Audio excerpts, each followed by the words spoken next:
Sallallahu ala Muhammad. Sallallahu alaihi wasallam. Sallallahu ala Muhammad. Sallallahu alaihi wasallam. Ya Nabi salam alaika. Ya Rasul salam alaika. Ya Habib salam alaika. Salawatullah alaika. Sallallahu ala Muhammad. Sallallahu alaihi wasallam. Sallallahu ala Muhammad. Sallallahu alaihi wasallam. Ashraqal badru alaina فاختفت منه البدور مثل حسنك ما رأينا قد يا وجه السرور صلى الله على محمد. Baik, bismillahirrahmanirrahim. Assalamualaikum warahmatullahi wabarakatuh. Alhamdulillahirabbil alamin wassalatu wassalamu ala asyrafil anbiya'i wal mursalin wa ala alihi wa sahbihi ajma'in. Allahumma salli ala sayyidina Muhammad. Allahumma salli ala sayyidina Muhammad. Allahumma salli ala sayyidina Muhammad wa ala ali sayyidina Muhammad wa ba'du. Alhamdulillah.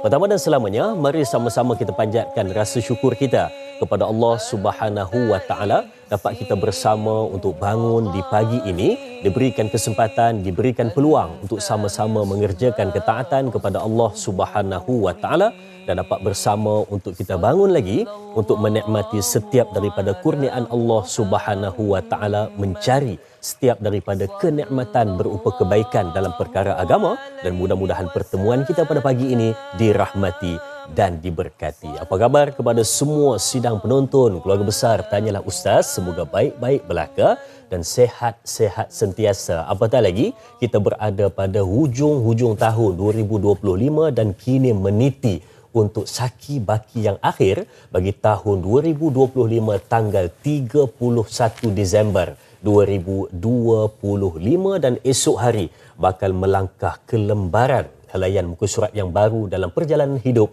pada tahun hadapan. Jadi sidang penonton, sebelum kita pergi dengan lebih lanjut untuk perbincangan kita untuk topik yang kita bawakan pada pagi ini, boleh sama-sama terlebih dahulu untuk ikuti platform media sosial kita. Bagi mereka yang belum lagi mengikuti ataupun baru tersedar, ada rupanya tambahan lagi 2 platform media sosial Tanyalah Ustaz. Kalau kebiasaan kita bersama di Facebook rasmi iaitu Tanyalah Ustaz TV3, dia ada di sana ada siaran secara langsung untuk anda bagi mengikuti kami. Bagi yang tidak berkesempatan melihat di kaca TV di rumah, boleh melihat di mana anda berada menggunakan peranti anda di Facebook rasmi kita.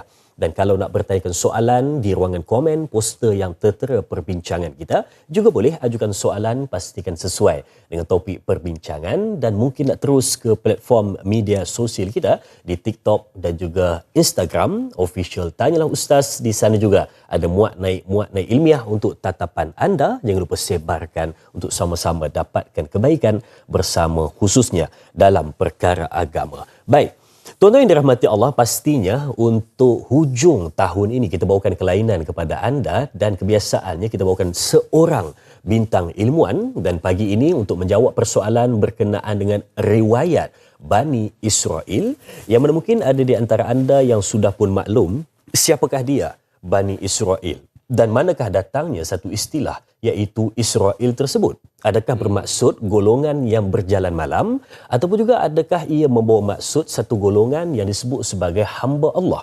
Jadi ini yang kita akan bincangkan sebentar sahaja lagi bagi riwayat yang cukup panjang. Cuba kita ringkaskan dalam tempoh 1 jam lebih untuk berikan kefahaman yang lebih kompak kepada penonton-penonton semua. Jadi bintang ilmuwan yang pertama kita bawakan kepada anda untuk perbincangan di pagi ini iaitu Al-Fadhil Ustaz Muhammad Azli Abdullah, dan juga bintang ilmuwan kedua iaitu Al-Fadhil Ustaz Muhammad Abdullah. Assalamualaikum Ustaz. Assalamualaikum warahmatullahi wabarakatuh. Sekilas pandang nampak macam adik-beradik tu.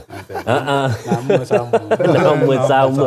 Gaya duduk lebih kurang, senyum lebih kurang. Jadi saya tadi duduk fikir, saya kata nak tanya siapa dulu ni. Kan antara dua yang kita bawakan pada pagi ni bukan calang-calang, dan memang kita kenal pasti seorang pakar ataupun hebat di dalam bab berkenaan dengan fakta, sejarahnya, kaji kawasannya, dan juga yang kedua adalah di dalam bab berkenaan dengan tafsir Al-Quran. Jadi alangkah bolehnya untuk sama-sama kita mulakan perbincangan kita. Ustaz Azli terlebih dahulu. Ustaz, berkenaan dengan riwayat Bani Israel. Untuk permulaan, pastinya dalam Quran yang ada di hadapan kita ini tafsir pimpinan Ar-Rahman, yang mana cuba kita bawakan kepada anda dalam 114 surah ini pasti ada surah yang menyentuh berkenaan dengan riwayat Bani Israel ini. Permulaan Ustaz, silakan. Bismillahirrahmanirrahim. Assalamualaikum warahmatullahi taala wabarakatuh. Waalaikumsalam. Alhamdulillahi rabbil alamin wa sallallahu ala sayyidina Muhammadin wa ala alihi wa sahbihi ajma'in. Subhanaka la ilma lana illa ma 'allamtana innaka antal alimul hakim. Rabbi shrah li sadri wa yassir li amri wa hlul 'uqdatam min lisani yafqahu qawli, amma ba'd. Terima kasih Dai Azrin. Terima kasih juga seorang ulama yang saya sangat sanjung, Ustaz Muhammad bin Abdullah. Sebelum ni jumpa ataupun melihat di kaca TV dan juga di TikTok. Alhamdulillah hari ini bersebelahan. Kali pertama? Kali pertama. Walaupun nama hampir sama. Nama saya lebih panjang, tapi nama Ustaz lebih sempurna. Muhammad bin Abdullah Al-Amin. Saya Muhammad ada Azli bin Allah, sebab semua adik-beradik saya nama Muhammad, sebab ayah nama Abdullah, nama mak Aminah, maka semua adik-beradik nama Muhammad, maka dia letakkan gelaran untuk Muhammad tu apa gitu. Jadi saya Muhammad Azli dapat yang itulah.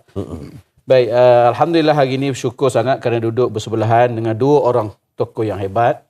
Saya menumpang aura kehebatan kedua-dua sebelah kiri kanan saya. Mudah-mudahan perkongsian kita pada pagi ini, kalaupun tidak sesempurna yang diharapkan, Ustaz Dai Azrin, tidak sesempurna yang diharapkan, tetapi dapatlah sedikit manfaat daripada apa yang kami kongsikan bersama-sama, yang kita kongsikan hari ini.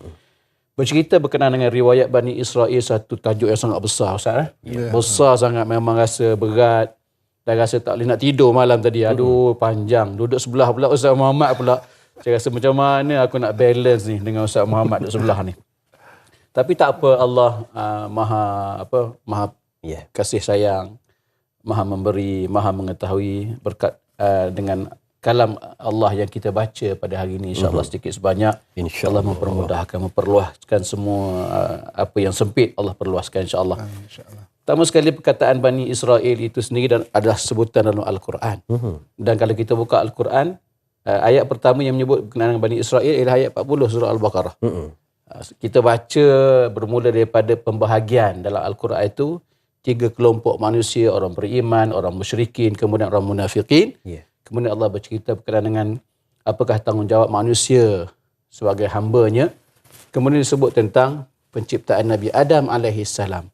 Adapun selepas itu tidak diceritakan Nabi Idris, Nabi Nuh, tapi diceritakan tentang Nabi Musa berkenaan dengan Bani Israel. Jadi ini satu sebutan yang pertama kita lihat dalam Al-Quran pada ayat 40. Allah sebut, a'udzubillahi minasyaitonirrajim, ya Bani Israel azkuru ni'mati allati an'amtu alaikum wa awfu bi ahdi ufi bi ahdikum wa iyaya farhabun. Wahai Bani Israel, sebutlah, ingatlah nikmat yang Allah kurniakan pada kamu banyak-banyak, dan tunaikanlah janji yang telah dimeterai kepada kamu. Bani ini adalah satu perkataan yang merujuk kepada anak-anak. Dalam bahasa Melayunya sebut anak-anak lah. Bani. Anak-anak Israel. Israel itu merujuk kepada Nabi Yaqub alaihissalam. Dipermudahkan begitulah. Ataupun Imam Ibn Katsir menyebut Israel itu adalah gelaran Yaqub yang bermaksud Abdul Saleh Al-Muti'. hamba Allah yang saleh dan juga taat kepada Allah Subhanahu wa taala. Itu perkataan yang timbul dalam Al-Quran yang sama-sama kita biasa sebut. Bani Israel, ya Bani Israel, ya Bani Israel. Dalam surah Al-Baqarah saja surah Al-Baqarah paling banyak menyebut perkataan Bani Israel. Yang keduanya ialah surah Israel sendiri, iaitu surah Al-Isra.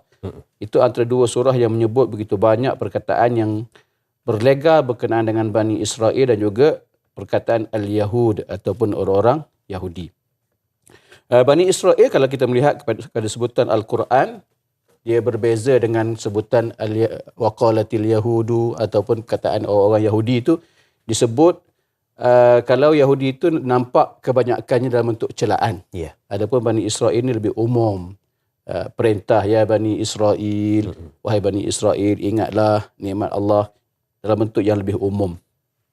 Dan bila saya sebut Israel itu adalah merujuk kepada Nabi Yaqub alaihissalam, seorang hamba Allah yang taat. Kita pun tahu kisah Nabi Yaqub alaihissalam yang merupakan ayah kepada baginda Nabi Yusuf alaihissalam, yang merupakan, kita sedia maklumlah, seorang Nabi, seorang Rasul yang diuji oleh Allah Subhanahu wa taala dengan pelbagai ujian, sakit dan sebagainya.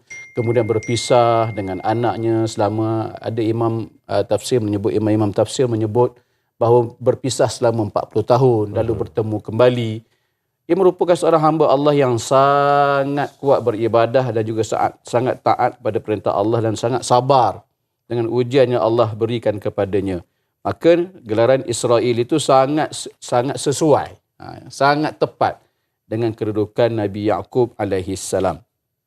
Baik, dalam Al-Quran juga menyebut tentang beberapa perkataan lain. Contoh, kullu ta'ami kana halal li bani Israel. Semua makanan itu adalah halal kepada Bani Israel, illa ma harrama Israel ala nafsih, kecuali apa yang diharamkan oleh Israel itu sendiri kepada dirinya. Itu Nabi Yaqub ketika dia sembuh daripada sakitnya, dia tidak memakan beberapa perkara yang dimakan oleh orang lain yang halal pada asalnya, tapi dia tidak makan kerana atas rasa kesyukurannya sembuh daripada penyakit baginda, iaitu Nabi Yaqub alaihissalam. Itu surah Ali Imran ayat 93. Maka secara ringkasnya, Bani Israel itu adalah merujuk kepada anak-anak daripada keturunan Jurai, keturunan Nabi Yaqub alaihissalam, yang mana daripada Nabi Yaqub alaihissalam yang merupakan anak kepada Nabi Ishaq, yang anak kepada Nabi Ibrahim alaihissalam yang digelar sebagai Abul Anbiya. Kerana daripada kedua-dua anak baginda Nabi Ibrahim, itu Nabi Ismail dan Nabi Ishaq, adalah keturunan Nabi. Dan Nabi Ismail itu akhirnya membawa kepada Nabi kita Muhammad sallallahu alaihi wasallam. Adapun daripada Nabi Ishaq, Nabi Yaqub, Yusuf sampai Nabi Isa alaihissalam adalah nabi daripada Bani Israel. Dan nanti Ustaz Muhammad pastinya akan menyebut tentang siapakah mereka, anak-anak Nabi Yaqub alaihissalam yang 12 orang yang biasa kita kenal mereka ni melalui Nabi Yusuf alaihissalam dan juga Bunyamin yang disebut dalam surah Yusuf. Dan ada pun itu adik-beradik seibu sebapa, adik-beradik yang sebapa, ramailah, Rubin apa semua itu nanti Ustaz, saya rasa memang Ustaz Muhammad akan sebut. Ini memang kepakaran Ustaz Muhammad lah. Saya sebut sahaja jumlah adik-beradiknya sebagaimana yang disebut dalam Al-Quran, disebut dalam surah Al-Baqarah, disebut dalam surah Yusuf. Inni ra'aitu ahada asyara kaukaba, aku melihat 11 bintang, planet dan juga bulan, matahari dan juga bulan sujud. Bulan itu merujuk kepada ibu, matahari itu merujuk kepada ayah, dan ada pun 11 itu adalah adik-beradiknya selain daripada baginda Nabi Yusuf alaihissalam 11 orang. Mana cukup 12 orang. Jadi Al-Quran sebut juga fanfajarat min husnata asyrata aina, 12 mata air yang tumbuh yang di Mesir itu, yang keluar adalah merujuk kepada qad alima kullu unasin masyrab, setiap kelompok daripada 12 kita panggil apa? Dia punya kabilah ke apa Ustaz dia panggil 12 ni. Ada dah cukup untuk minuman mereka daripada telaga itu. Itu merujuk kepada 12 suku atau puak daripada Bani Israel. Jadi itu sedikit kita kata intro daripada sayanya. Apa yang disebut dalam Al-Quran, begitu banyaklah sebutan-sebutan Bani Israel. Tuan-tuan hari ini boleh Google. Dan lebih mudah lagi hari ini ChatGPT boleh bantu dengan mudah. Berapa jumlah perkataan Bani Israel disebut dalam Al-Quran, dia boleh bantu, tetapi kena juga saring-saring juga. Kadang-kadang ada yang silap.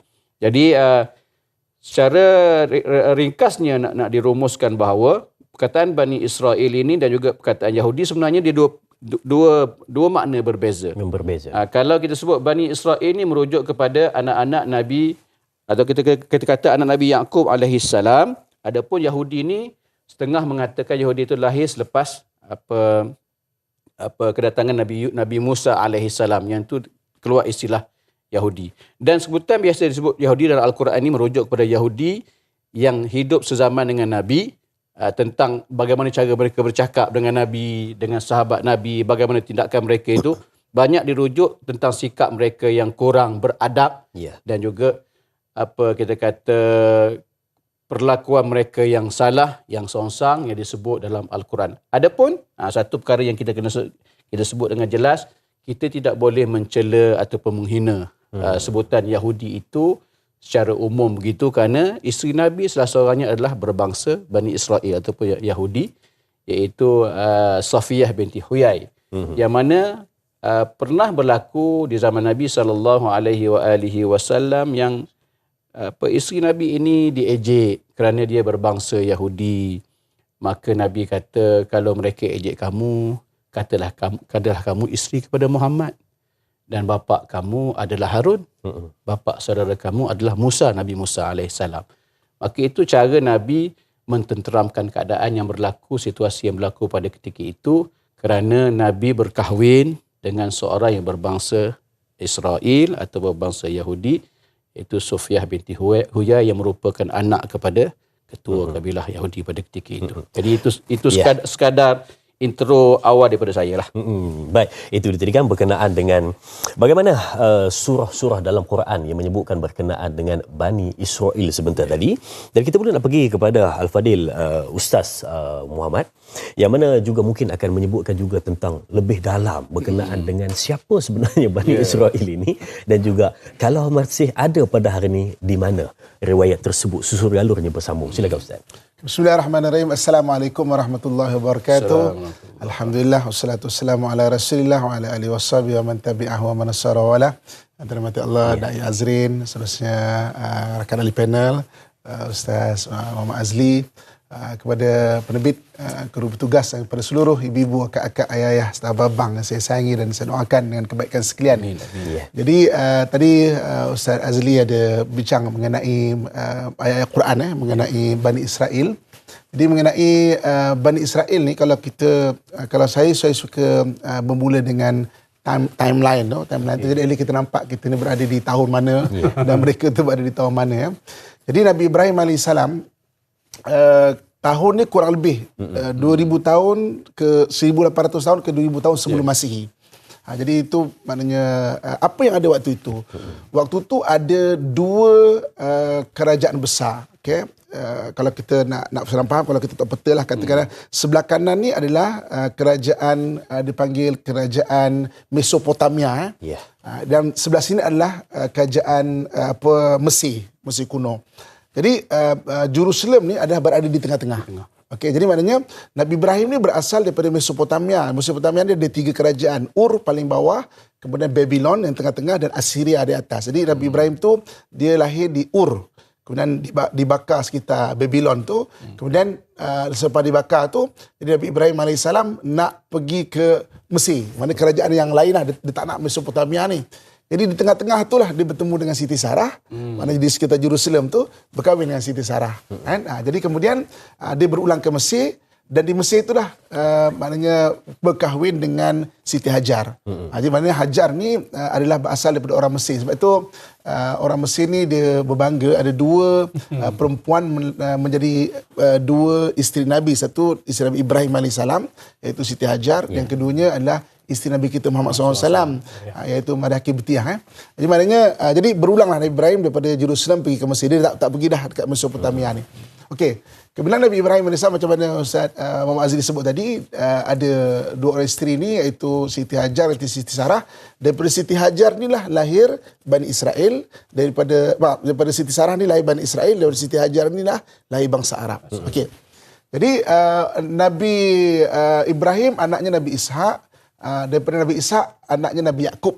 Macam mana Ustaz Aziz sebut tadi, Nabi Yaqub ini Elias namanya adalah Israel. Jadi maknanya sebab itu Bani Israel merujuk kepada anak-anak Nabi Yaqub AS, iaitu 12 lah. Okey. So ini maknanya daripada situ, kemudian daripada Nabi Yaqub, Nabi Yusuf, maka Nabi Yusuf AS dibuang kemudian pergi ke Mesir, maknanya kerajaan satu lagi lah, maknanya Mesopotamia tu dah tak ada cerita lah. Iaitu kemudian akhirnya pendekkan cerita, Nabi Yusuf AS bawa seluruh keluarga dia duduk di Mesir. Maka lama beratus tahun berada di Mesir, akhirnya mereka diperhambakan oleh bangsa Kibti, iaitu bangsa Mesir lah. Okey. Pendekkan cerita, kurang lebih 1400 tahun sebelum Masihi, maka Allah utuskan seorang Nabi, iaitu Nabi Musa AS. Iaitu Nabi Musa AS, tugas dia adalah bawa balik Bani Israel untuk pergi ke tanah yang barakah. Maka dia pun maknanya bawa Bani Israel untuk pergi ke tanah barakah, itu sekitar Baitul Maqdis ni. Okey. Pendekkan cerita, duduk dekat Baitul Maqdis, maknanya lebih kurang 1400 tahun sebelum Masihi itu, maka beratus tahun mereka di situ, sampailah zaman ketika itu besi baru ditemui. Dulu kita cerita 1000 tahun sebelum Masihi ini, maknanya Bronze Age ke Iron Age, pertukaran daripada zaman gangsa ke zaman besi. Maka ketika itu ada satu orang raja, nama raja ini adalah Jalut. Maka dia ni serang satu tempat, dia tak nak orang, dia nak besi, maka dia akan bunuh satu tempat itu. Maka dia telah menawan beberapa kota dan seterusnya mereka menuju ke Jerusalem. Jadi di Jerusalem ni, kenapa Jerusalem? Jerusalem sebenarnya adalah kawasan gunung, 800 meter di bawah paras laut. Jadi kita boleh lihat sebentar. Saya tadi mau nak tanya tu, yang kata mereka menyerang Jerusalem tu. Jadi siapa mereka tu kan? Masih baik nampak ada mata sebelah jeling tu kan. Baik Ustaz, Ustaz Azli dan Ustaz Muhammad, kita akan sambung lagi berkenaan dengan perbincangan riwayat Bani Israel itu dan siapa mereka yang disebut sebagai perkataan menyerang Jerusalem. Tadi kita akan sambung selepas ini. Berehat seketika, jangan ke mana-mana bersama kami di Tanyalah Ustaz, biar tahu jangan keliru.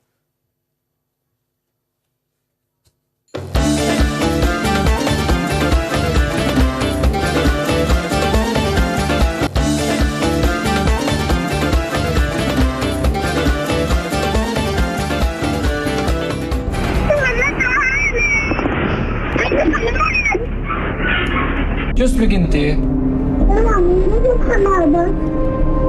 كنا طبعا ماما غيرت حالي. Satu suara kecil yang memecah kesunyian dunia sehingga terhasilnya sebuah naskah filem The Voice of Hind Rajab. Suara Hind Rajab bukan sekadar gema panggilan kecemasan, ia adalah rintihan ribuan nyawa kecil yang menjadi mangsa perang di Gaza. Jangan berhenti, jadilah suara mereka. Saksikan karya luar biasa yang kini tersenarai dalam anugerah Oscar Award untuk 2026 di Pawagam. InsyaAllah. Baik, itu dia tadi dengan rentetan ataupun kesinambungan dengan topik perbincangan kita kan. Ustaz Azli dan Ustaz Muhammad, kita masih lagi dalam perbincangan kita, itu riwayat Bani Israel. Jadi tadi kita berhenti pada satu frasa yang mana Ustaz ada sebut mereka tadi kan. Mereka menyerang Jerusalem. Jadi siapa mereka tu? Okey. Kita sambung So ini maknanya kurang lebih 1000 tahun sebelum Masihi. Jadi maknanya waktu tu perpindahan antara Bronze Age ke Iron Age, maknanya zaman gangsa ke zaman besi. Jadi ada satu orang raja namanya Jalut. Okey, Jalut. Jadi maknanya dia ni nak serang Jerusalem, dan dia bukan nak orang, dia nak besi. Sebab Jerusalem ni adalah gunung, jadi banyak besi di situ. Jadi maknanya ketika itu orang kat Jerusalem dah rasa macam habislah kita. Maka mereka semua bertemu dengan para nabi Bani Israel, minta tolong datangkan satu orang pemimpin. Okey, jadi maknanya akhirnya Allah SWT utuskan satu orang bernama Talut. Talut. Maka Talut ni dia berperang dengan Jalut ni, okey. Dan yang side by side atau bersama-sama dengan dia satu orang budak kecil namanya Daud. Jadi ketika dah sampai ke medan perang yang terakhir tu, jadi waktu tu Talut dah agak cedera. Jadi mana dia kata, okey Daud, aku memang harap pada engkau lah. Maka akhirnya Daud ini yang dapat membunuh Jalut. Dan sebab itulah akhirnya Talut mengahwinkan anak perempuannya kepada Daud, dan hasil daripada anak perempuan dari pemimpin yang hebat, dan Daud yang akhirnya Nabi Daud ini juga adalah satu orang yang hebat, lahirlah anak super hebat iaitu Sulaiman AS, Nabi Sulaiman AS. Okey, saya sambung sikit lagi. Jadi Nabi Sulaiman AS mempunyai kerajaan yang sangat besar. Kerajaan ini adalah kerajaan bukan saja boleh memerintah manusia tapi juga jin. Dan juga haiwan juga boleh diperintah, angin juga boleh diperintahnya. Tapi yang menariknya, dalam versi sejarawan versi Eropah, mereka cuba menenggelamkan kisah bagaimana besarnya kerajaan Nabi Daud. Maknanya yang di tengah-tengah Jerusalem lah, mereka cuma hanya menggembar-gemburkan kerajaan yang kanan dan kiri, iaitu Mesopotamia dan Mesir Lama. Jadi sebab itu kalau kita lihat dalam sejarah, tak ada kisah kerajaan Nabi Sulaiman tu besar dekat Jerusalem tu. Okey. Nabi Sulaiman AS kemudian maknanya 950 tahun sebelum Masihi, maknanya wafat. Ketika wafat, maka kerajaan Nabi Sulaiman ni berpecah kepada dua orang, maknanya dua kerajaan. Satu kerajaan Israel, satu kerajaan Judea. Okay? Israel ni bahagian utara. Kalau sekarang ni maksudnya maknanya mungkin Nazareth dan sebagainya. Dan bahagian selatan tu Jerusalem. Dan kemudian kerajaan Mesopotamia mengalahkan kerajaan bahagian utara ni pada tahun 722 Masihi. Maka habis kerajaan bahagian utara. Dan kerajaan bahagian bawah selatan ni juga dikalahkan oleh maknanya kerajaan di Mesopotamia, iaitu daripada Babylon pada 586 sebelum Masihi, iaitu daripada Nabucodonosor. Nabucodonosor tawan Jerusalem, hangkut semua orang beriman, hancurkan kota Jerusalem. Ini yang kalau daripada versi Bani Israel, dia punya temple itu dihancurkan. Maknanya pada yang pertama dia adalah daripada Nabucodonosor 586 sebelum Masihi. Okey. Jadi ketika itu menjadi hamba. Jadi antara Nabi yang diutus ketika zaman penghambaan ini adalah Nabi Zulkifli. Lepas tu makam Nabi Zulkifli berada di Mesopotamia ataupun berada di Babylon ataupun di Iraq lah sekarang. Babylon sekarang berada di Iraq. Jadi kalau kita lihat, kan dulu ada satu lagu, kalau kita lah Gen Z sekarang tak tahu lagu tu. Yang penama... Tapi saya mungkin tahu sebab kita bukan Gen Z. Yang In the River of Babylon, Remember of Zion. Okay, lagu tu sebenarnya lagu ketika Bani Israel dia penat bekerja sebagai hamba petang-petang, duduk dekat sungai Babylon, mereka nyanyi. Dan lagu tu diletakkan sekarang dalam Bible di Testament ada lagu tu, itu yang Bonnie M nyanyikan balik tu. Sebenarnya itu lagu In Remember of Zion ni maknanya merujuk kepada teringat Jerusalem tu. Maka takdir Allah Subhanahu Wa Taala, Allah datangkan satu orang pemimpin, iaitu Cyrus the Great. Kalau ikut sebagian ulama ni, Cyrus the Great adalah Zulkarnain yang disebut dalam Quran, tapi wallahu a'lam banyak pembahasan. Serang Babylon, maka bebaskan seluruh orang beriman, kembalikan balik ke Jerusalem. Ini nama Cyrus the Great. Okey. Maka Bani Israel sebahagiannya balik kepada Jerusalem, sebahagiannya oleh kerana berterima kasih kepada Cyrus the Great, ikut Cyrus the Great balik ke Parsi. Cyrus the Great asal Parsi. Okey. Jadi mereka duduk di Parsi. Okey.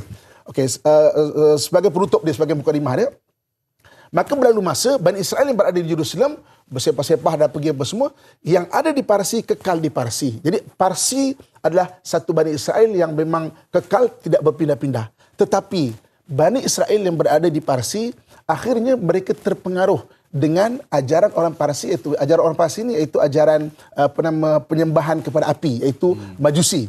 Majusi. Jadi maknanya Bani Israel yang berada di Parsi akhirnya bercampur mereka dengan penyembahan kepada api dan penyembahan kepada syaitan. Sebab itu kenapa dalam hadis Nabi SAW, Nabi sebut besok akhir zaman ketika Dajjal keluar, antara penyokong dia adalah Bani Israel daripada Isfahan. Sebab apa? Yang daripada Isfahan itu bukan ahli kitab dah. Bercampur baur dengan penyembahan syaitan. Sebab itu ketika Dajjal keluar, Dajjal ni kan mengajak kepada penyembahan syaitan. Antara Yahudi daripada Isfahan, maka maknanya menyokong Dajjal. 70,000 Yahudi daripada Isfahan. Saya ketika melawat di Isfahan, saya cari sinagog. Sinagog ni maknanya istilah maknanya masjid lah, kuil lah, temple untuk Bani Israel. Saya jumpa, nanti tuan-tuan boleh search dekat Google pada sinagog Yakub lah. Saya pergi. Memang saya biasa pergi dengan izin Allah SWT ziarah maknanya sinagog yang berada di Jerusalem sendiri, yang berada di maknanya Cyprus, yang berada di Spain dan sebagainya.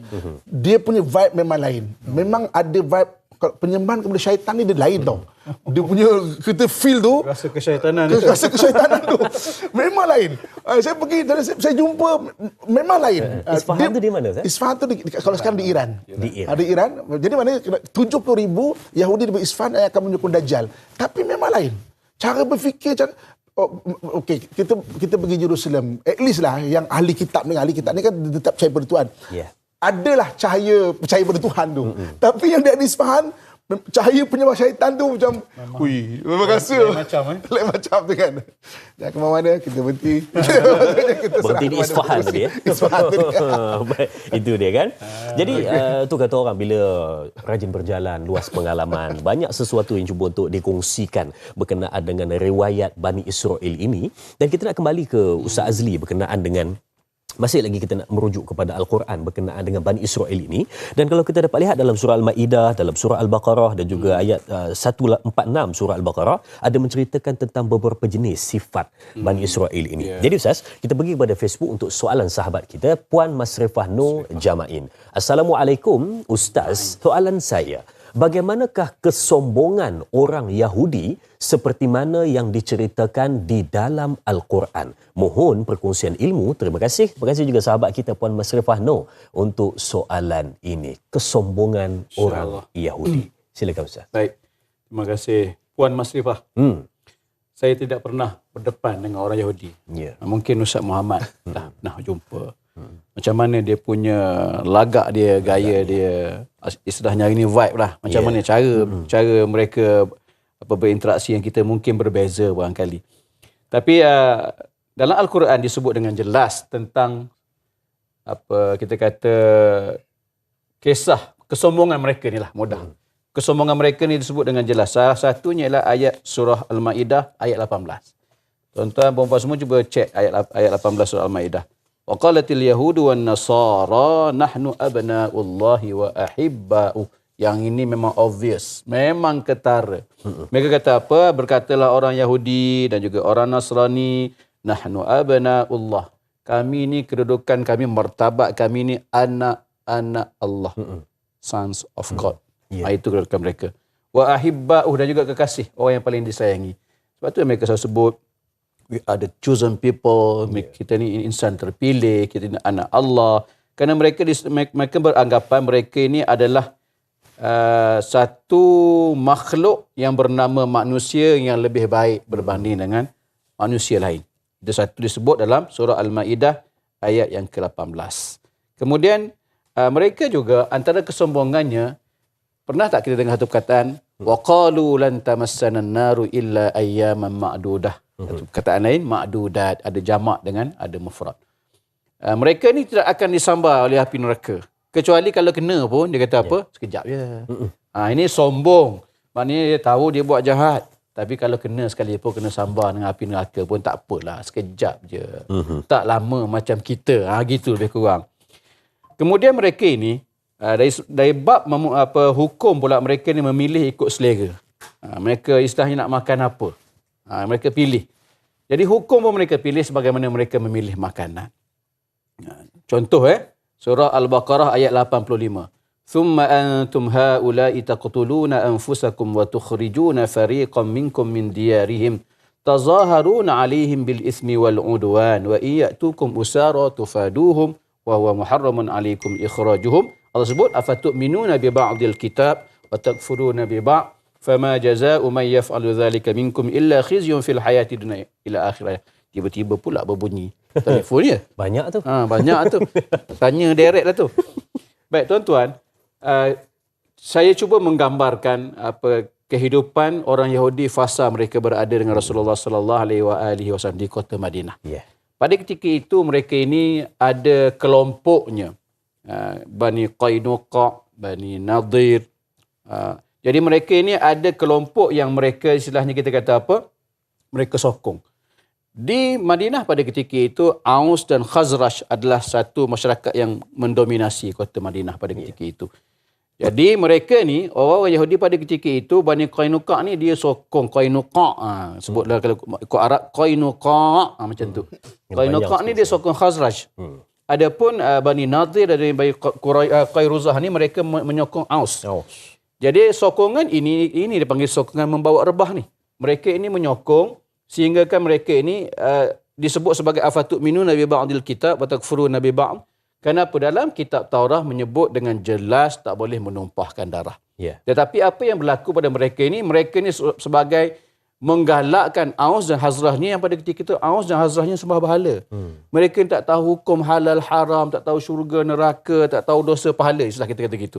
Jadi mereka ni ahli kitab. Ahli kitab, mereka ada kitab rujukan, sedangkan Aus dan Khazraj pada ketika itu mereka adalah bangsa yang tidak berkitab. Ya. Cuba bayang, kita tak ada buku rujukan.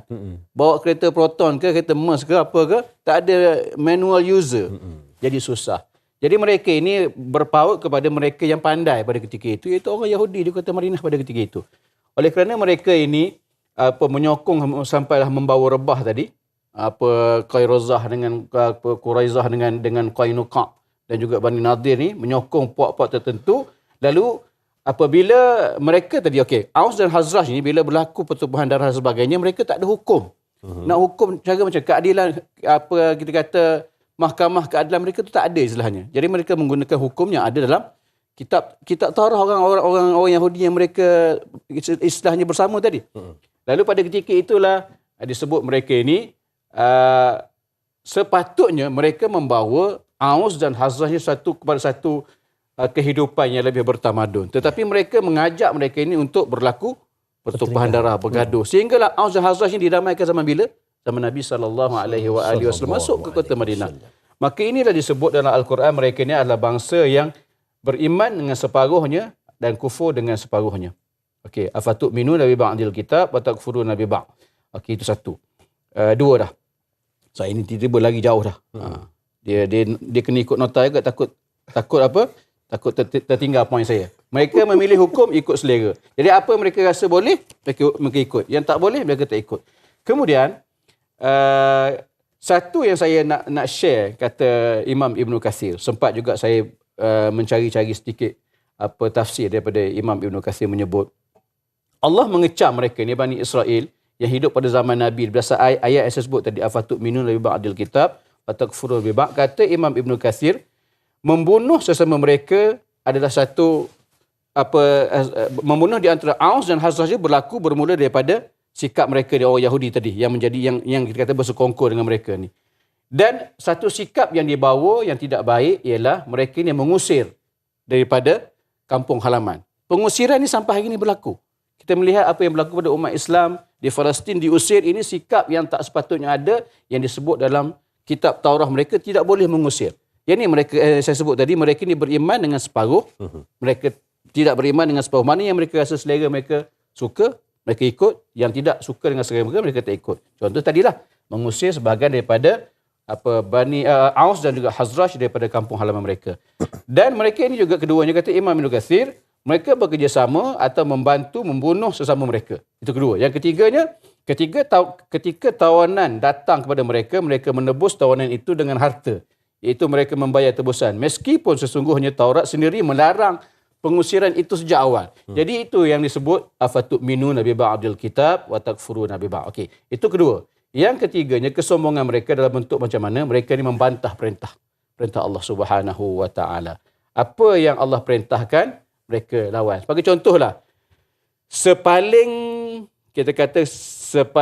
lembut dia punya bantahan kepada Allah Subhanahu wa taala dalam kisah yang disebut kisah Al-Baqarah. Dalam surah Al-Baqarah lah, kisah lembu betina.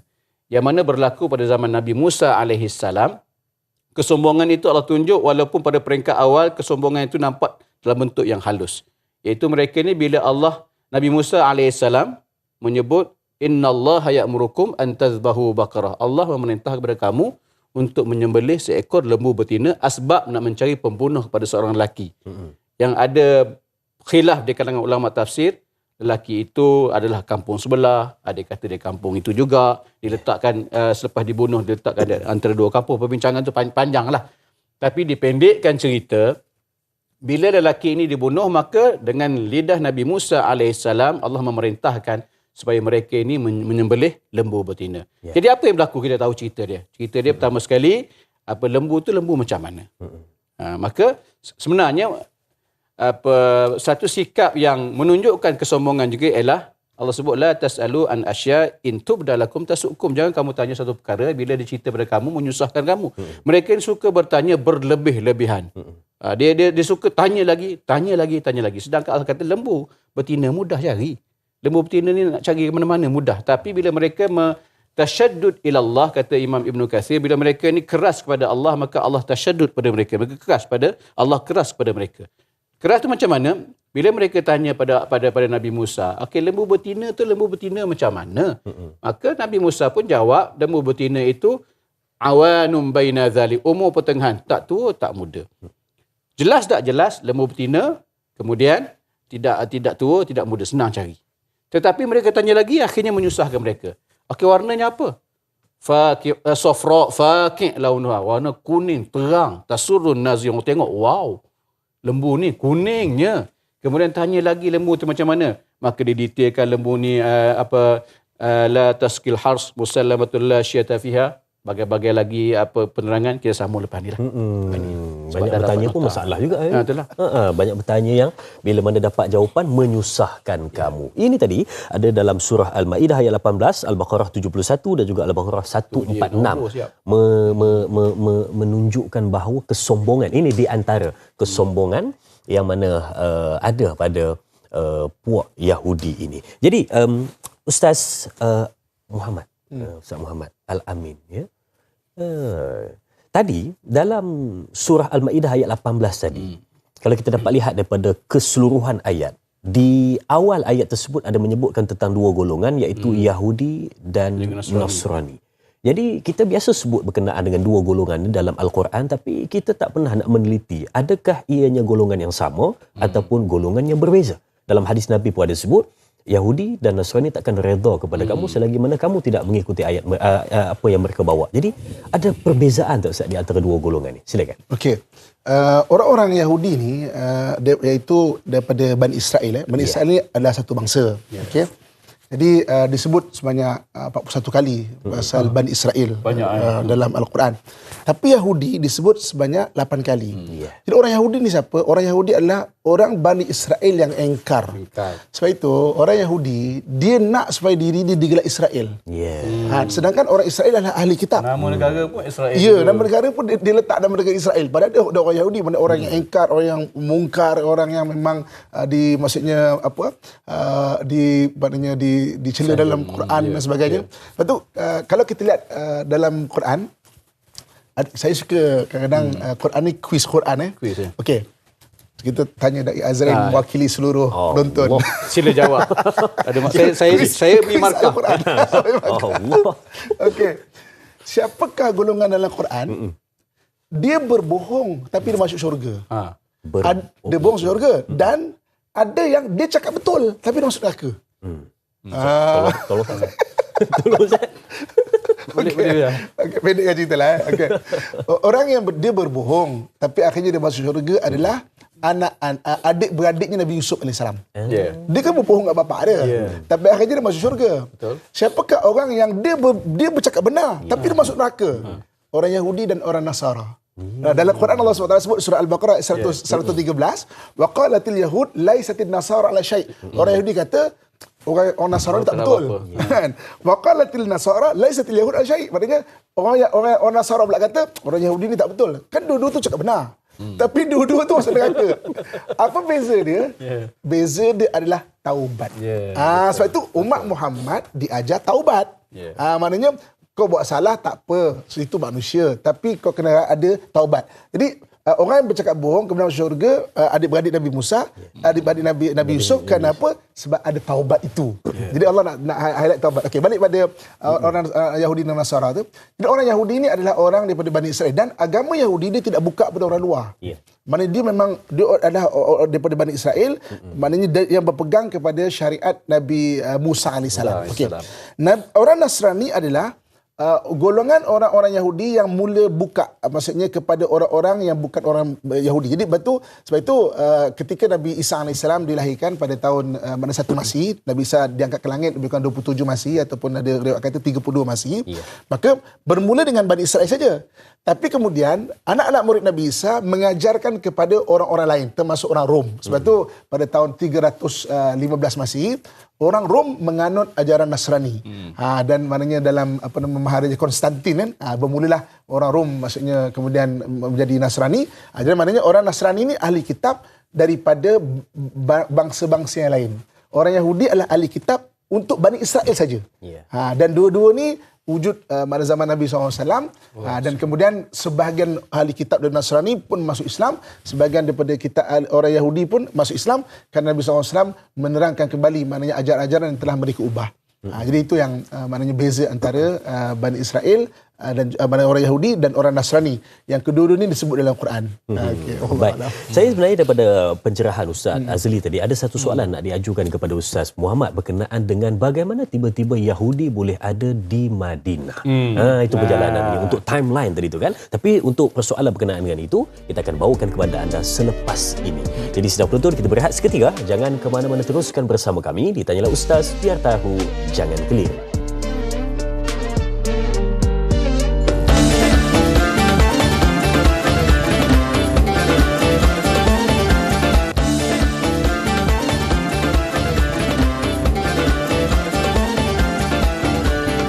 Assalamualaikum warahmatullahi taala wabarakatuh. Tuan-tuan puan-puan yang saya kasih sekalian, di sinilah nantinya akan terbinanya sebuah ma'had yang berasaskan sains, tahfiz dan juga turas di tanah seluas 2 ekar di Beserah, Kuantan. Tanah yang hanya kira-kira 200 meter sahaja daripada Musalla Ar-Rawdah. Jom sama-sama kita menyumbang untuk pembinaan Ma'had Ar-Rawdah. Pelajar seramai 300 orang akan dimuatkan di sini, yang mana mereka bukan sekadar mendapat pendidikan akademik melalui pendidikan arus perdana, tapi mereka juga akan mendapat pendidikan hafazan Al-Quran dan juga turas di Ma'had Ar-Rawdah Pelindung Perdana. Jom bersama dengan kami. Satu sedekah, selangkah ke jannah. Alhamdulillah kembali bertemu di Tanyalah Ustaz, biar tahu jangan keliru, dan ketika ini bersama dengan Ustaz Muhammad Azli bin Abdullah selaku salah seorang dari jurucakap ataupun wakil dari Musalla Ar-Rawdah. Jadi tuan-tuan dan puan-puan, dan juga boleh kita panggil sebagai pengurusi di Musalla Ar-Rawdah di Kuantan.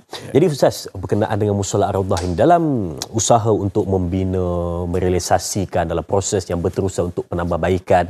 Jadi apakah pendekatan Musalla Ar-Rawdah dalam menyediakan fasiliti dan juga ruangan untuk pendidikan kepada masyarakat, Ustaz? Silakan. Alhamdulillah, kalau kita pendekkan, kita nak jadikan Musalla Ar-Rawdah ni one stop center. Bukan sekadar masjid, tempat semayang, tempat kita dengar kuliah, tapi pusat komuniti. Sebagaimana Nabi SAW membina asas yang kukuh di Masjid Nabawi menjadi tempat rujukan segala perkara di situ. Jadi kita mempunyai impian yang sama walaupun kita tidak dapat capai apa yang sama dengan apa yang Nabi SAW buat.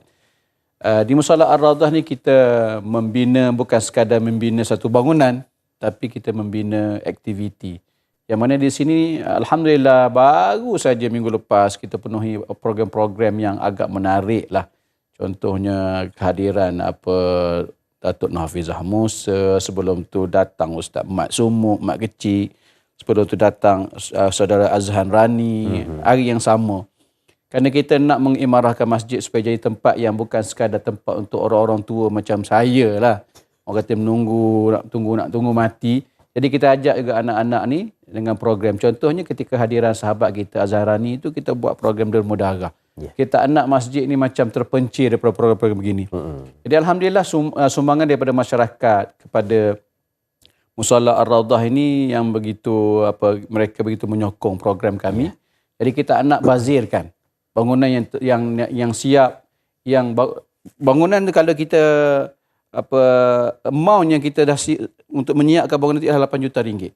Cuba bayangkan bangunan 8 juta ringgit ini sumbangan orang ramai telah siap, kita biarkan kosong macam tu sepi, jadi tak ada makna. Jadi alhamdulillah sokongan padu daripada orang ramai, saya sebagai yang lead the team ni, kita cuba jadikan one stop center yang terkini. Kita sedang menyiapkan kios, ni nampak ni, kios kopi untuk masyarakat sekitar, ala-ala hipster gitu.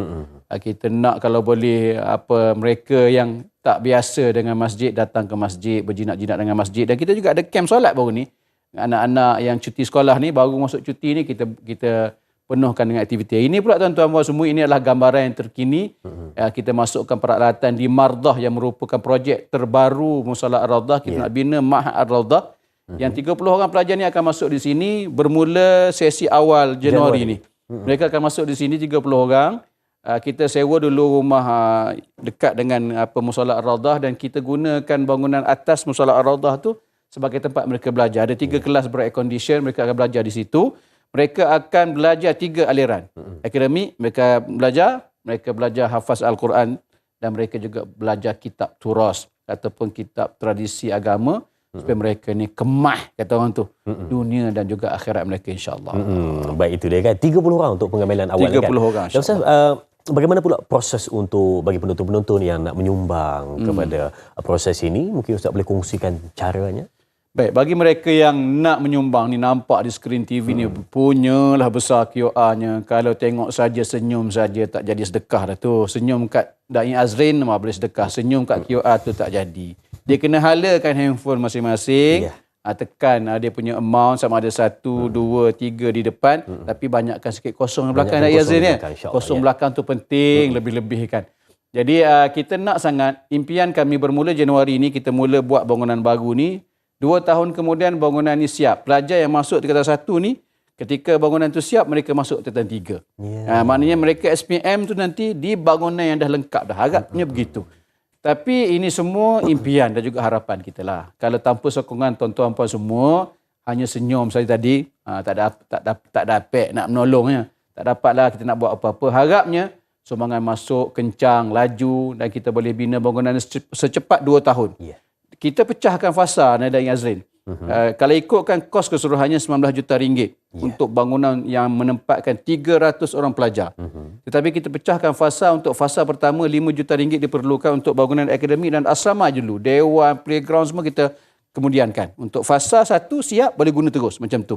Kita punya perancangan kita. Jadi yang ni kita mengharapkan sangat kita dapat RM5 juta dalam tempoh 2 tahun pertama ni. Sebenarnya nampak macam berat. Tapi kalaulah 5 orang menonton, tanyalah Ustaz. Tanyalah Ustaz ni ramai menonton. 1 juta, betul tak? Kalau tak silap saya, 1 juta penonton melihat. Tanyalah Ustaz. Seorang keluar, kalau kata 5,000 lah kita kata 5,000. Seorang keluar 1,000 dapat 5 juta kan. Betul. Jadi harap-harapnya apa yang saya sebut tu, ada yang terus lakukan segera, bertindak dengan segera, insya-Allah anak-anak kita dapat guna bangunan kekal ini dalam tempoh 2 tahun dari sekarang. Ini gerbang, pintu gerbang ini dia punya idea dia. Square dia punya playground di tengah tu. Ini pintu masuk dan juga tempat sebelah tu adalah dewan. Kereta tu kereta Da'i Azrin. Tu sebelah tu nampak cantik tu. Jadi, itu dia kan. Bagaimana untuk menyumbang dan bersama. Dan boleh juga ikuti platform media sosial untuk Mushola Ar-Rawdah untuk dapatkan info-info berkenaan dengan apa yang sedang dilaksanakan dan juga perancangan dari masa ke masa. Jadi terima kasih Ustaz Azli berkenaan dengan info-info yang dikongsikan sebentar tadi. Sama-sama menyumbang untuk membantu bagi proses pembinaan. Kita berehat seketika. Kembali selepas ini. Bersama Tanyalah Ustaz, biar tahu, jangan keliru.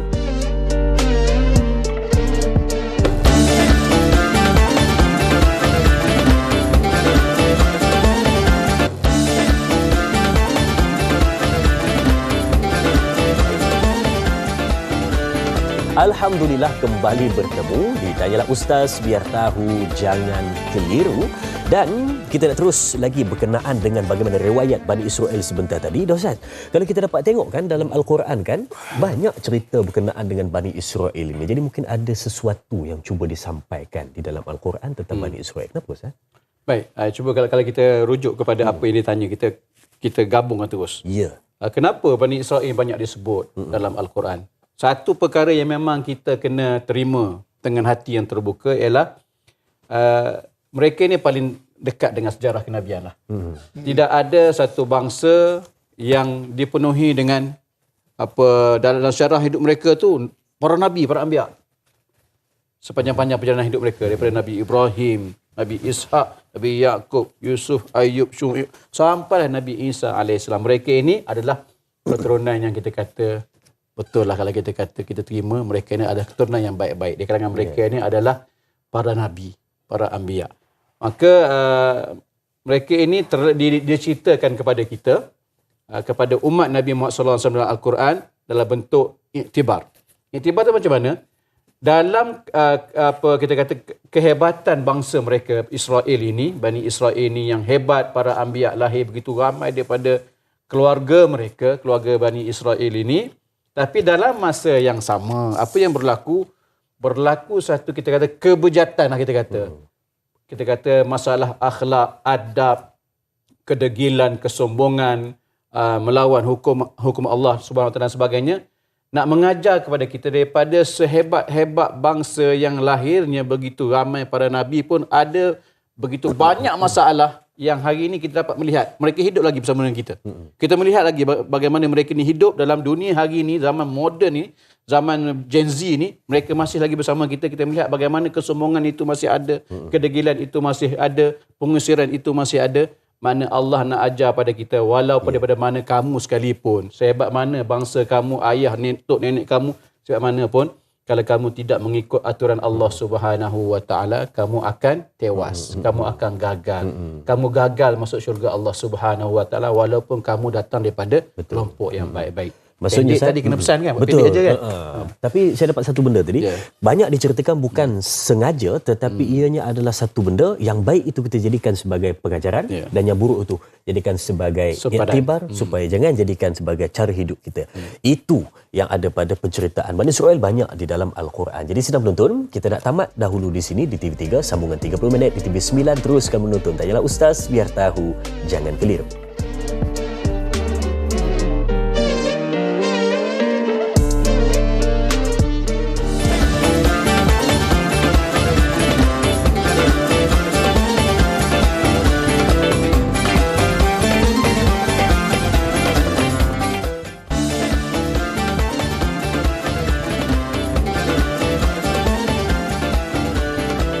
Baik, kembali bertemu di Tanyalah Ustaz, biar tahu jangan keliru, dan kini kembali untuk menyambung lagi penceritaan tentang riwayat Bani Israel. Kalau tadi banyak kita dengar berkenaan dengan satu sudut apa yang diceritakan di dalam Al-Quran, dan satu sudut lagi kita dengar bagaimana satu perjalanan garis masa untuk kita mengetahui bagaimana perjalanan dan boleh terbentuknya satu riwayat perjalanan hidup, iaitu Bani Israel. Baik.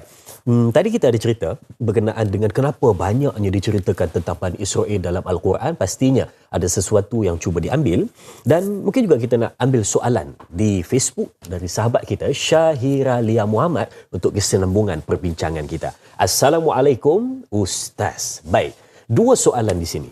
Yang pertama, bagaimanakah Al-Quran menggambarkan kisah Bani Israel dalam konteks sejarah dan pengajaran moral? Dan apakah pendekatan tafsir yang wajar digunakan untuk memahaminya pada hari ini? Dan soalan kedua, apakah pengajaran yang boleh diambil oleh generasi muda daripada tragedi kemanusiaan di Gaza untuk membina masa depan dunia yang lebih aman? Terima kasih. Terima kasih juga sahabat kita untuk persoalan ini. Tapi kita pergi pada soalan kedua dulu kepada Al-Fadil Ustaz Muhammad. Silakan. Soalan kedua lah. Ya, soalan kedua. Lompat tu. Okey, ibu kakak tuan-tuan muslimat yang saya sayangi, saya doakan kebaikan sekalian. Okey. Dalam konteks Gaza sebenarnya kita lihat macam baru-baru ni, alhamdulillah, maksudnya ada banyak contoh sumut Flotilla, sumut Nusantara dan sebagainya kan. Yang saya cuba nak kongsikan adalah dalam oleh kerana yang lead sumut adalah satu orang yang maknanya bukan orang Islam lah, bagus kemanusiaan dan sebagainya. Tapi kita sebagai orang Islam, kita jangan terlupa bahawa di Gaza itu dia bukan semata-mata kemanusiaan, tetapi jihad mempertahankan tanah air dan juga mempertahankan Islam yang berada di sana. Lepas tu baru ni kadang-kadang bila dicerita mengenai maksudnya kemanusiaan, saya tengok kadang sampai tenggelam berkenaan jihad ataupun untuk mempertahankan itu kan. Jadi macam contoh kan, ada satu orang rumahnya itu sering diceroboh oleh orang-orang yang menzalimi dia, contoh kan. So kita datang pada dia bawa susu, bawa beras, memang sangat bagus. Tetapi maknanya kita jangan lupa juga untuk bantu dia macam mana dia boleh mempertahankan rumah dia tu. Jadi maknanya mungkin kita bantu anak dia, kita sekolahkan sampai maknanya dia ada pelajaran dan akhirnya dia boleh berfikir macam mana nak mempertahankan rumah dia tu. Jadi maknanya bukan saja kemanusiaan semata-mata, tapi maknanya jihad mempertahankan itu. Itu yang pengajaran yang besar pada saya untuk di Gaza tu sebagai seorang Islam. Sebab memang maknanya kemanusiaan dan juga kekuatan untuk mempertahankan adalah dua benda yang kena seiring. Supaya maknanya kita tidak dibuli dan kemudian atas nama kemanusiaan dan benda itu seolah-olah macam okey semata-mata. Yeah. Begitulah kalau kita nak lihat pengajaran yang berada di Gaza. Gaza ni memang bumi yang daripada dulu ataupun Palestin itu sendiri adalah bumi yang daripada dulu sebenarnya bumi berlaku peperangan, dan peperangan adalah kerana agama. Sebab dalam dunia ni ada beberapa tanah yang disebut dalam Quran ataupun hadis. Contoh dia macam Mekah Madinah tu disebut sebagai Darul Aman. Wa hadzal baladil amin. Syam dan juga Yaman dipanggil Darul Barakah. Allahumma barik Yamanina, Allahumma barik Syamina. Iraq ni Darul Fitan, negeri fitnah. Dan kalau kita lihat di sudut sejarah, banyak peperangan-peperangan tapi bukan kerana agama di Iraq. Jadi kalau dulu lagi, contoh macam Nabucodonosor, contoh Mongol langgar Baghdad, dia bukan sebab agama, dia peperangan sebab fitnah. Dan besok akhir zaman pun Sungai Dajlah dan Sungai Furat mana keluar emas dan berlaku peperangan sampai ramai yang mati juga kerana fitnah. Dipanggil Darul Fitan di situ. Dan Bumi Al-Aqsa dipanggil Darul Syuhada. Memang tanah syahid. Mana peperangan kerana agama. Sebab tu kita lihat, dari dulu lagi peperangan adalah peperangan kerana agama. Kan? Contoh macam perang salib berada di situ. Kan? Mana peperangan kerana agama. Sekarang juga orang nak ambil, nak runtuhkan Masjid Aqsa, nak dirikan peperangan kerana agama. Jadi ada bumi-bumi yang disebut sebagai Darul Aman, Darul Barakah, Darul Fitan, Darul Darul Syuhada. Kita Darul Ta'zim, contohnya Johor, Darul Ridwan, Perak, kan? Darul Makmur, Pahang, kan? Itu maksudnya yang disebut Darul betul-betul tu ada kisah dan sejarah dia di sebalik itu. So kita jangan lupa bahawa sana tu memang maknanya Darul Syuhada, dan sampai akhir zaman juga nanti berlaku peperangan antara orang Islam dan Dajjal kerana agama juga peperangan, dan berakhirnya di situ. Wallahualam. Baik, itu dia kan sebab aku generasi pada hari ini perlunya kepada ilmu pengetahuan yang sangat penting untuk kita bukan hanya sekadar mendengar menjadikan sebagai iktibar, tetapi juga bagaimana untuk menjadikan satu ianya kelangsungan dalam kehidupan, untuk kita ambil pengajaran yang baik, ya, untuk kita bentuk diri kita supaya bukan hanya di sana tetapi kita juga aman di tanah air kita. Baik, Al-Afadi Ustaz Azli berkenaan dengan tadi banyaknya penceritaan tentang Bani Israel di dalam Al-Quran. Untuk kita pada hari ini dia suka yang mudah, simple, senang difahami. Jadi apakah tafsiran yang paling mudah untuk digunakan untuk memahamkan apa yang diceritakan tentang Bani Israel itu, Ustaz? Silakan. Dalam Al-Quran disebut dengan jelas kisah-kisah Bani Israel ini daripada zaman pembentukan identiti mereka, 12 kabilah dan sebagainya. Disebut dalam surah Al-Baqarah, disebut dalam surah Yusuf, saya sebut tadi kan. Dan bagaimana dakwah disampaikan oleh Nabi Musa, zaman pembebasan, zaman risalah Nabi Musa disebut, Nabi Musa arba'ina lailah disebut dalam Al-Quran.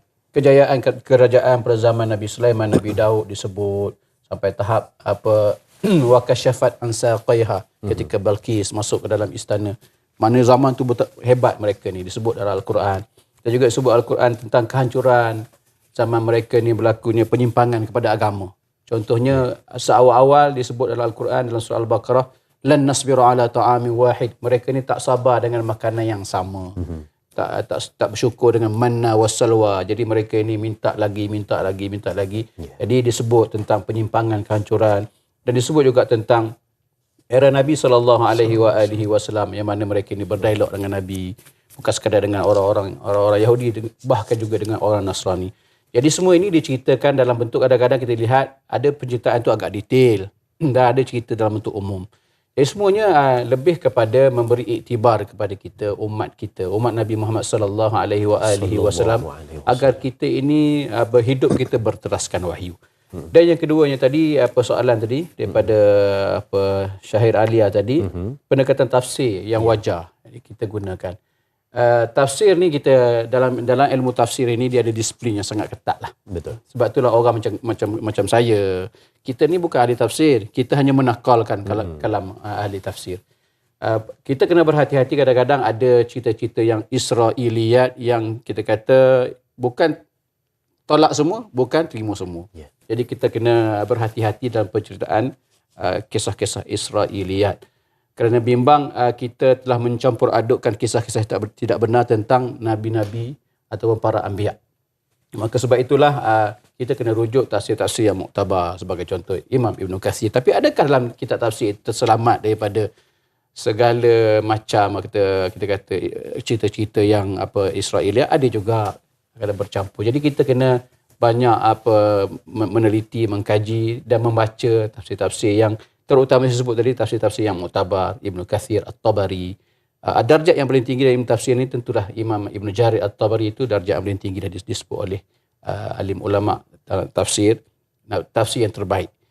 Jadi kita tidak boleh menolak ke tepi atau mengkesampingkan ilmu tafsir ini dalam kita memahami kisah-kisah ataupun riwayat-riwayat Bani Israel, supaya kefahaman kita itu bukan sekadar kita mengetahui ceritanya sahaja, tapi kita nak lebih daripada itulah iktibar daripada cerita yang Allah buat dalam Al-Quran. Fa'tabiru ya ulil albab. Dalam Al-Quran sebut, ambil iktibar wahai orang yang ada akal bijaksana. Kerana orang yang berakal bijaksana saja yang ambil iktibar daripada kisah-kisah yang Allah, kita kata Allah padatkan tentang Bani Israel dalam Al-Quran ini. InsyaAllah sama-sama kita manfaatkan. Baik, maksudnya kena pilihlah cara untuk memahami dengan sebaik mungkin. Itu kan salah satunya mencari tafsir yang benar-benar mudah untuk kita fahami dan juga sangat-sangat terperinci bagi memahami, bukan hanya sekadar tahu tetapi faham betul dengan apa yang ada di dalam penceritaan riwayat Bani Israel. Sedang menonton, kita banyak lagi perbincangan selepas ini, persoalan-persoalan dan jawapan kita akan bawakan kepada anda. Berehat seketika kembali selepas ini.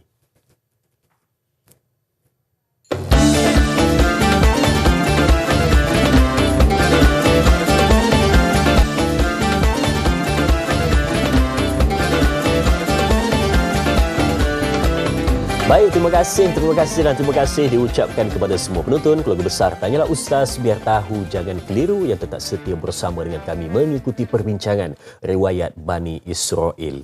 Saya suka bila mana dengar Ustaz Ustaz Muhammad. Anak Abdullah. Ya benar. Ustaz Abdullah. Dulu anak Abdullah ni. Kan. Saya dekat 3 tahun tu nak dapatkan tu, kerana suka tertukar.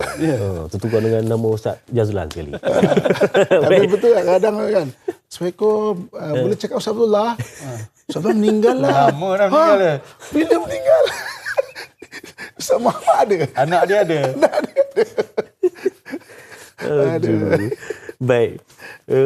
Ustaz selalu berjalan melihat ke bumi-bumi para anbiya dan juga di luar sana. Bagaimana untuk mendapatkan satu pengalaman, melihat sendiri di hadapan mata bagaimana keadaan Bani Israel pada hari ini, yang mana datang daripada setiap pelosok dunia dalam pelbagai etnik dan juga keadaan. Ustaz mungkin boleh kongsikan sedikit bagaimana perwatakan dan juga bagaimana perjalanan hidup mereka pada zaman moden ni. Adakah sama macam dulu ataupun ada sesuatu yang baru untuk kita boleh belajar daripada mereka, Ustaz? Silakan. Okey. Untuk permulaan, kita cerita dekat ujian Allah banyak ni. Bunyi meletup lah. Nak cerita yang tu dulu ke yang ni? Okay.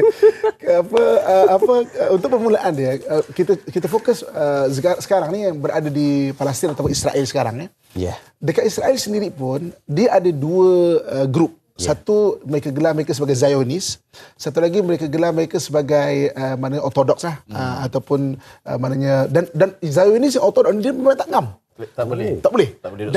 Dan orang nama ortodoks ni dia tak setuju dengan Zionis. Dan mereka selalu maksudnya maknanya tunjuk perasaan juga kan. Jadi maknanya dan mereka adalah banyak juga tidak bersetuju dengan apa yang Zionis buat tu. Okey. Jadi maknanya orang ortodoks ni yang ahli kitab lah, yang kerinting, yang pakai ada ada sebagainya tu kan. Jadi di Israel sini memang pecah kepada 2 tu. Okey. Di waktu yang sama untuk anak-anak muda bila mereka belajar, banyak anak muda di Israel masuk Islam. Jadi mereka menyenaraikan 3 gejala sosial lah kita panggil kan. Di Israel tu gejala sosial ada 3. Pertama sih dadah, yang keduanya pelacuran, yang ketiganya masuk Islam. Mereka cakap masuk Islam tu gejala sosial. Sebab anak muda masuk universiti banyak masuk Islam semuanya. Ini memang diorang tak cerita dan diorang sembunyikan. Jadi bila orang belajar, maksudnya dia tengok apa semua, dan akhirnya memang yang betul-betul rapat berkenaan dengan siapa tu Tuhan, siapa tu Allah, siapa tu perjalanan perjalanan sambung ajaran kitab tu semua memang daripada Al-Quran. Okey. Kemudian seterusnya, adakah orang yang mendakwa mereka Yahudi sekarang mereka betul-betul Yahudi? teknologi DNA antaranya dibangunkan oleh Bani Israel. Okey. Tapi di Israel sendiri mereka melarang untuk cek DNA mereka. Oh, tak bagi. Tak boleh. Orang Yahudi tak ada. Maknanya sebab tu kalau kita tengok Arab ada apa nama keturunan Nabi SAW, apa nama grup Upload the J. Orang Melayu dah ada grup dia. Orang Yahudi tak ada. Dia orang larang untuk cek DNA pada orang Yahudi. Sebab apa? Sebab dia betul ke Yahudi sekarang ni adalah keturunan Bani Israel. Sebab itu kalau kita tengok Bani Israel, keturunan para Nabi ni paling kurang akhlak dia akan ada. Ya, betul. Dia paling akhlak sebab Nabi-Nabi ni bukan dia mendoakan dia saja. Contoh macam dia mendoakan keturunan dia. Contoh Nabi Ibrahim AS kan. Dia apa nama mendoakan diri dia untuk sembahyang wa min zuriyati, dia zuriat dia. Jadi maknanya zuriat para anbiya, orang-orang soleh ni dia akan mana tumpah kepada keturunan dia. Betul. Paling kurang akhlak dia ada. Jahat macam mana pun dia ada lain dia. Tapi Bani Israel sekarang yang memang tak berhati perut, yang memang bunuh orang dan sebagainya, saya tak rasa dia itu adalah betul-betul keturunan daripada para anbiya alaihimussalatu wassalam itu. Mereka mendakwa mereka adalah orang Yahudi ataupun Bani Israel, tapi sebenarnya tidak. Sebab itu kalau kita tengok sama ada Benjamin Netanyahu bukan asal daripada Jerusalem itu sendiri. Daripada Rusia, daripada menteri-menteri dia kalau kita tengok senarai, daripada Serbia, daripada negara-negara Eropah, bukan asal daripada situ. Yang asal daripada situ yang ortodok tu, yang memang ahli kitab, yang memang ada akhlak dia. Sebab itu kalau kita pergi ke Jerusalem, banyak saya terpaksa betulkan balik orang yang ziarah tu, dia kata, orang Yahudi baik-baik lah. Sebab apa? Mereka melihat yang ortodok tu. Sebab ahli kitab, dia kan menyapa, awak daripada mana? Tapi Zionis tidak. Memang sombong. Macam mana yang Ustaz sebut tadi, memang. Dan kesombongan ni sebenarnya, memang kalau kita lihat, sombong yang pelik tau. Sombong ni semua manusia ada action lah. X saya kata. Tapi sombong yang pelik. Sebab tu kalau kita lihat, eskatologi ni ilmu masa depan orang Yahudi. Kita Islam pun ada eskatologi kita. Banyak ustaz-ustaz kita kadang cerita macam ilmu eskatologi kan. Nabi Isa akan turun, Dajjal akan turun. Yahudi pun dia ada eskatologi dia. Saya suka kaji eskatologi dari sudut pandangan orang Yahudi. Antaranya apa? Antaranya dia percaya pada hari kiamat sama juga. Dia percaya tanda-tanda kiamat akan berlaku apa. Dia percaya wujudnya turunnya Masayah dia. Pada kita Masayah dia adalah Al-Masih Dajjal. Bagi dia Masayah dia adalah Al-Masih penyelamat dia. Okey. Dan yang menarik dia apa? Okey. 3 agama langit, itu 3 agama wahyu, Islam, Yahudi dan Nasrani meriwayatkan mengenai Ya'juj dan Ma'juj. Ya'juj Ma'juj mana ada satu makhluk aneh keluar dan dikurung oleh Zulqarnain. Tiga dia meriwayatkan. Tapi hanya Islam dan agama Nasrani saja meriwayatkan Ya'juj Ma'juj ni nanti akan keluar balik. Yahudi tidak meriwayatkan Ya'juj Ma'juj akan keluar balik. Sebab apa? Bagi eskatologi dia, Ya'juj Ma'juj ni adalah semua bangsa-bangsa bukan Yahudi. Dia kata Ya'juj Ma'juj saja. Korang hasam. Ya'juj Ma'juj ni. Dan ilmu eskatologi dia bagi dia akhir zaman nanti semua Ya'juj Ma'juj ni akan berlawanan dengan orang Yahudi.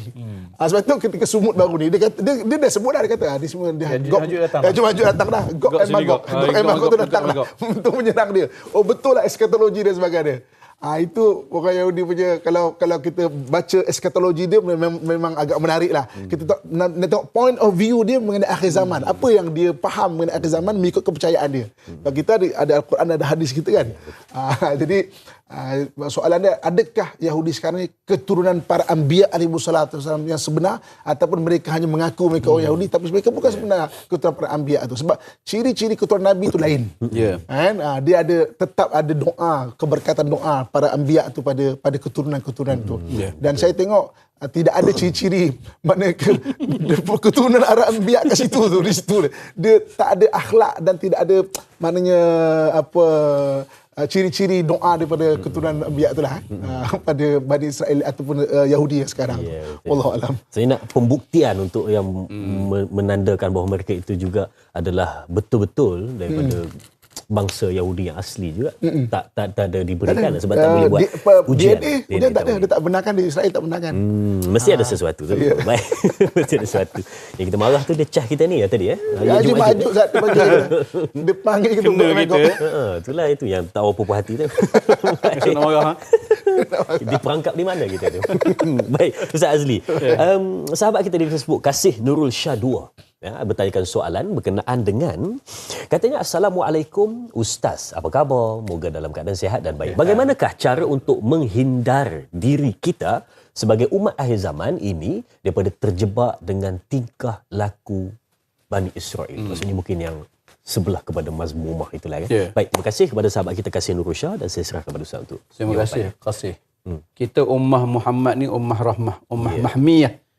Kata guru kami, ummah mahmiyah, ummah yang terpelihara. Terpelihara dengan apa? Asbab Al-Quran. Subhanallah. Jadi bagaimana kita mengambil segala perbincangan hari ini? Ni nampak macam nak ujung dah kan? Perbincangan yang saya suka dengar. Kalau boleh hari ini biar Ustaz Muhammad sebut cakap, saya dengar banyak-banyak info, saya dapat maklumat ilmu yang cukup berkesan. Jadi sebagai umat Islam, apa sebenarnya sebagai kata ummah Muhammadiyah, umat kepada Nabi kita Muhammad SAW ni, yang disebut sebagai ummah yang terpelihara dengan asbab Al-Quran yang disebut tadi, kita hendaklah sentiasa bersama dengan kitab rujukan kita, kitab utama kita. Kerana kita tahu daripada apa yang kita ceritakan tadi, antara punca berlakunya kegawatan pada akhlak, adab semua tadi, berpunca daripada bila Al-Quran atau kitab rujukan itu diketepikan. Betul. Itu yang berlaku, maka berlakulah pengabaian kepada hukum hakam dan sebagainya, kerana bermula daripada kecuaian, pengabaian mereka pada hukum, kitab hukum mereka. Sebagai umat Nabi kita Muhammad SAW, hendaklah kita pesan pada diri juga ni, kita kena sentiasa merujuk kepada Al-Quran, memahami intipati Al-Quran, cuba beramal dengan apa sahaja kandungan Al-Quran, mengikut kemampuan kita. InsyaAllah kita akan terpelihara daripada penyakit-penyakit yang menimpa ummah terdahulu, bangsa Yahudi ataupun Bani Israel yang disebut dalam Al-Quran, supaya kita ini sentiasa mengambil iktibar daripada apa yang telah berlaku, agar kita tak ulang. Kita sebab ada orang kata dunia ni pentas lakonan. Ya, betul. Dia cerita dia sama, pelakon dia berbeza. Jadi kita bimbang kita melakonkan watak-watak orang jahat zaman dulu. Betul. Sedangkan kita sepatutnya melakonkan watak-watak orang yang soleh, para anbiya. Jadi di mana kita nak rujuk kembali kepada akar kita ialah pada Al-Quran yang masih kekal hingga hari ini, boleh kita rujuk, boleh kita baca, boleh kita hadam, boleh kita faham. InsyaAllah selagi mana kita bersama dengan Al-Quran, insyaAllah kita selamat dunia sampai akhirat, insyaAllah. Sebab tu memang fitrah manusia tu suka kepada perkara-perkara baik dan nak jadi baik, tapi kadang-kadang mungkin salah faham dan juga keadaan sekeliling yang menyebabkan berubah menjadi sesuatu ataupun sifat yang tercela dan juga patut untuk dihindari. Soalan kedua untuk di penghujung ini dari sahabat kita Sirna. Assalamualaikum Ustaz. Soalan saya, apakah peranan media sosial dan aktivisme global dalam meningkatkan kesedaran atau mempengaruhi dasar antarabangsa berkaitan dengan Palestin? Mohon penjelasan. Terima kasih sahabat kita Sirna untuk soalan ini, dan ini ditujukan kepada Ustaz Muhammad. Silakan. Okey. Pertama sekali kita kena faham dulu bumi Palestin itu apa. Okey. Allah Subhanahu Wa Taala membuat satu sistem bagi umat Islam ni. Dia ada negara-negara ataupun dipanggil wilayah persekutuan Muslim lah. Mana wilayah persekutuan Muslim, mana-mana tanah wakaf. Jadi maknanya hari ni satu hari saya pernah bawa rombongan pergi ke Vietnam, lebih spesifik lagi ke Hanoi. Hanoi ni tak banyak orang Islam tau. Dan nak cari satu restoran yang boleh muatkan satu bas 40 orang tak ada. Jadi kawan saya imam di Hanoi dia kata, tak apa, datang masjid, makan di masjid. Bayangkan kita tak kenal, bukan adik kita, bukan abang kita, tapi itu tanah wakaf orang Islam, itu tanah kita, itu rumah kita. Dia mengalu-alukan, kita ramai-ramai makan, alhamdulillah, mana di masjid, macam tanah kita. Jadi mana-mana tanah wakaf adalah milik orang Islam. Tanah wakaf antara yang awal adalah di Palestin. Masjid Aqsa itu sendiri dan banyak masjid-masjid sekitar situ. Itu kita kena faham tu dulu. Kenapa kita nak nak bantu Al-Aqsa, bantu Palestin? Sebab apa? Banyaknya tanah-tanah kita di sana, tanah wakaf. Sebab itu, kalau satu hari nanti orang Arab tak boleh nak jaga, orang Melayu kita kalau mampu kena datang sana jaga. Tanah Al-Aqsa pernah dijaga oleh orang Kurdistan, Salahuddin Al-Ayyubi, oleh orang-orang Turki dan bangsa-bangsa yang lain-lain. Jadi maknanya, kenapa mereka datang menjaga? Sebab itu tanah kita. Dan maruah kita, itu hak kita yang kita kena datang. Lepas tu bila kita cerita mengenai, sekarang macam mana kita buat media sosial, kita kena faham itu dulu. Maknanya, itu kita, milik kita, itu tanah kita, itu kewajipan kita untuk menjaga dia. Barulah kita faham benda itu, kita mewawarkan semampu yang kita boleh dengan media sosial, dengan percakapan kita harian, dengan kita berbual, kita dengan program-program macam ini. Jadi maknanya bila diceritakan, baru orang rasa, oh pentingnya. Jadi kalau bukan generasi kita, generasi anak-anak kita besok yang akan bersama-sama membebaskan Al-Aqsa, membebaskan Palestin daripada tangan-tangan khianat. Kalau sekarang ni daripada tangan orang Yahudi lah. Dan mudah-mudahan insyaAllah mudah-mudahan kita atau keturunan kita direzekikan untuk berada di sana insyaAllah. Ya, betul. Gunakan media sosial dan juga setiap daripada apa yang kita ada untuk menyebar luaskan maklumat ataupun juga memberikan kesedaran berkenaan dengan tanah wakaf umat Islam yang patut dijaga adalah Palestin. Jadi kita mungkin nak minta sedikit ulasan ringkas ataupun kesimpulan ringkas. Kita akan berikan dahulu kepada Ustaz Muhammad, kepada penonton-penonton sebagai kesimpulan perbincangan kita. Silakan Ustaz. Okey, pada hari ini sebagai kesimpulan dia, tuan-tuan, ibu, kakak, ayah saya sayangi dan saya doakan yang kebaikan sekalian kan. Man lam yahtam bi amril muslimin falaysa minhum. Siapa yang tidak mengambil berat urusan orang Islam, dia bukan daripada golongan mereka. Jadi maknanya kita ambil berat, paling kurang ambil tahulah. Jangan berlalu berita tu macam alah whatever lah kan. Maksudnya, dan atuk nenek moyang kita daripada tanah Melayu tidak pernah meninggalkan Al-Aqsa juga. Kan? Kalau kita lihat tokoh yang terkenal adalah Sunan Kudus. Sunan Kudus tu nama dia bukan Kudus, gelaran dia Al-Quds, sebab dia biasa membawa orang Melayu kita, orang di Nusantara ni untuk bawa pergi ke Al-Quds. Sebenarnya begitu juga kalau kita lihat atuk-atuk kita tak pernah meninggalkan banyak benda-benda orang Melayu kita ada di sana. Kalau kita pergi Al-Aqsa, tuan-tuan sekalian, mimbar Al-Aqsa yang diletakkan oleh Salahuddin Al-Ayyubi 1187 Masihi waktu menang dalam peperangan salib, dia punya ukiran adalah ukiran bunga-bunga orang Melayu kita, awan larat dan sebagainya kan. Jadi maknanya memang ada kajian siapakah yang membuat mimbar Masjid Al-Aqsa, sebab cara dia secara pasak dan tanggam. Pasak dan tanggam ni adalah teknologi orang Melayu kita, kayu kita kan? Dan memang ada kajian maksudnya yang berada daripada Masjid Al-Aqsa sendiri, siapakah bangsa yang membantu itu. Saya tak nak begitu maknanya obses orang Melayu semata-mata. Tapi buktikan selain orang Melayu yang mempunyai teknologi itu pada 1000 tahun lepas. Di maknanya kita punya bangsa daripada dulu sebenarnya. Cuma cerita ni kan bila kita dijajah 2 kali kan. Satu Portugis angkut buku-buku kita, satu lagi ketika British pun angkut buku-buku kita. Kan akhirnya kita pun tak tahu sejarah kita tu. So jangan lupa kat Al-Aqsa, dia sebahagian daripada kita dan sejak daripada nenek moyang kita dulu. Allah itu dia kan. Dan Al-Fadhil Ustaz Azli, yuk sama-sama kita tutup dengan doa ringkas bagi memberkati dan juga menyimpulkan perbincangan kita. Silakan. Bismillahirrahmanirrahim. Alhamdulillah wassalatu wassalamu ala alihi wa sahbihi wa man tabi'ahu wa nasarahu wa man wala. Ilahana rahmatuka narju wa la takilna ila anfusina tarfata 'ain wa la aqalla min dhalik. Allahumma ighfir lana dhunubana ولوالدينا ولمن حضر معنا ولوالديهم ولجميع المسلمين والمسلمات والمؤمنين والمؤمنات أحياء وميتين. اللهم انصر إخواننا المسلمين على أرض فلسطين. اللهم انصر إخواننا المسلمين على أرض غزة. اللهم انصر إخواننا المسلمين في كل مكان. اللهم حرر المسجد الأقصى من اليهود الغاصبين. اللهم حرر المسجد الأقصى من اليهود المعتدين. Sallallahu alaihi wasallam Muhammadin wa ala alihi wasallam. Alhamdulillahi rabbil alamin. Amin amin ya rabbal alamin. Alhamdulillah. Terima kasih diucapkan kepada Al-Fadhil Ustaz Muhammad Azli dan juga Al-Fadhil Ustaz Muhammad atas perbincangan kita pada pagi ini berkenaan dengan riwayat Bani Israel, dan ada lagi kesinambungan perbincangan ini tidak terhenti di sini. Kita akan sambung lagi pada edisi yang akan datang. Masih lagi perbincangan tentang riwayat tersebut. Jadi tuan-tuan dan puan-puan, jangan lupa esok bersama dengan moderator Da'i Hakim dan juga bintang ilmuwan Al-Fadhil Ustaz Ahmad Fuad Mukhtar dengan topik perbincangan Azam Ikut Al-Quran Sempena Tahun Baru 2026. Selamat Tahun Baru diucapkan kepada tuan-tuan dan puan-puan. Kita tangguhkan majlis kita dengan tasbih kafarah dan suratul Asr. Subhanakallahumma wa bihamdika asyhadu an la ilaha illa anta astaghfiruka wa atubu ilaik. Bismillahirrahmanirrahim. Wal 'ashri innal insana lafi khusr illa allazina amanu wa amilus solihat wa tawassaw bil haqqi wa tawassaw bis sabr. Jumpa lagi. Assalamualaikum warahmatullahi wabarakatuh.